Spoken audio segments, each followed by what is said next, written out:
name is Siti, and today I'm going to share some basic tips with all of you. If you're a software engineer who might feel stuck with the project you're currently working on, or someone who's completely new to software engineering or development, this video could be very helpful to you. So let's start.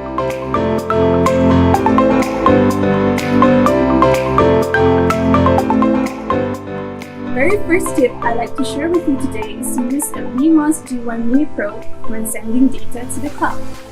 Why do I say this?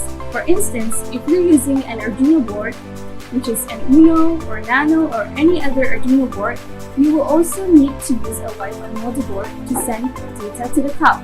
However, there's an easier way to do this.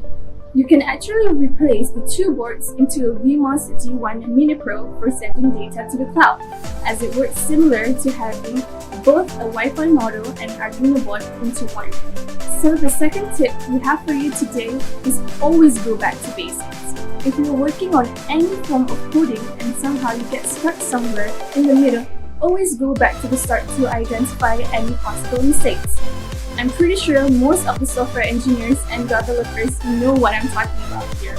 When I say the struggle is real, the struggle is real. When you're working so hard on some code and you're having trouble to make it function as the way you want, this is the tip for you to try. You can always go back to basics. Try this next time when you have trouble with your coding. Now, on the third tip for today, those of you in software engineering or software development would know that a Raspberry Pi, not a Pi, it is a board. And secondly, it is fairly new in the market. So when you're working on any project with sensors, it is easier for you to Google or find any tutorials that have a sensor integrating with Raspberry Pi. For example, when you're working on a project using an AQI sensor or a gas sensor, just Google up gas sensor integrating with Raspberry Pi tutorial and you'll find abundant of tutorials that you can use. Moving on to tip number 4, sometimes when you're working with connection pins, you may face difficulties once everything is set up or it may not even work at all. Hence, always use a multimeter to check connections between pins.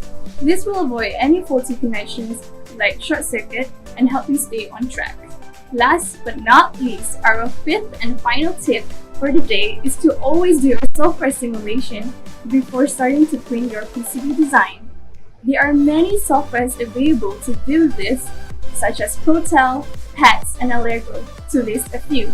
I would suggest to use whichever you're most comfortable with or whatever is available to you, but just know that it is really important to not skip the step, because it will be such a waste for you to not have the simulation right and just straight away print your PCB design board. That's all for today, folks. I hope everything I shared here will somehow help you solve any issues you may be facing. Thank you for watching, and remember to click subscribe below. Follow us on all our social media platforms and hashtag Technovate Your Lives with MD. Thank you.